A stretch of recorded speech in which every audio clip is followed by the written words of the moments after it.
What is up, gamers? M107 here, and today we're talking about Stray. It came out about 10 days ago, developed by BlueTwelve Studio, and I believe everyone is happy with it since it's a pretty decent one.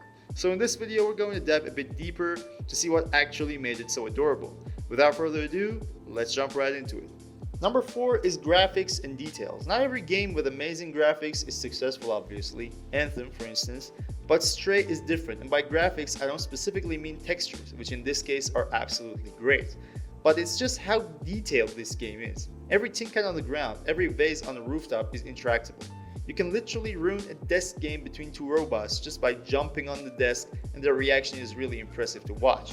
A few minutes in the game and you'll notice that BlueTwelve Studio has spent a lot of time creating all these little details and finally made Stray stand out as a game that almost everyone enjoys playing. Number 3 is being straightforward. Now let me explain. Video games are just getting more and more complicated.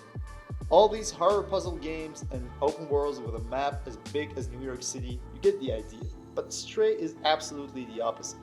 You don't need to spend 3 hours lurking around finding a key to a safe somewhere. The game tells you what to do and then throws some challenges at you on the way.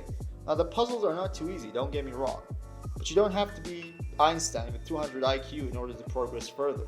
Long story short, if you are having a bad day, maybe some random dude made you rage quit on Warzone, or you just had a hard time at work and want to relax for a bit, Stray should be your go-to game. Number 2 is the story.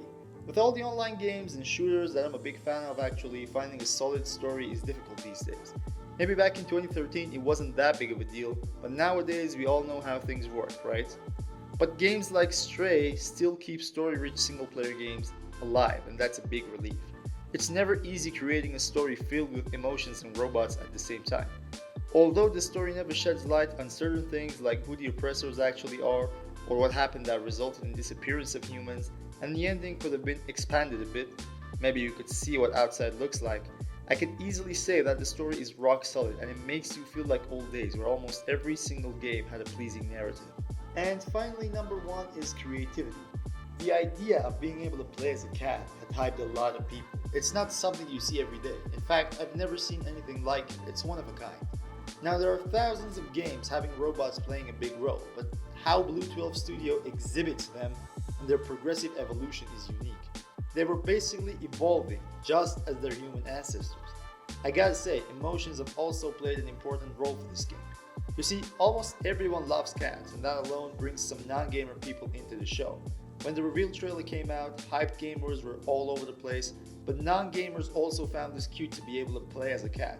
So combining the creative idea behind the game and how that creativity populated gamers to buy the game was, in my opinion, the key for success. So that's it for today's video. Let me know what you think about the game down in the comments. Let's have a conversation about it. New videos are coming, guys, so go ahead and hit that like and subscribe button. Thanks for watching, and as always, stay cool.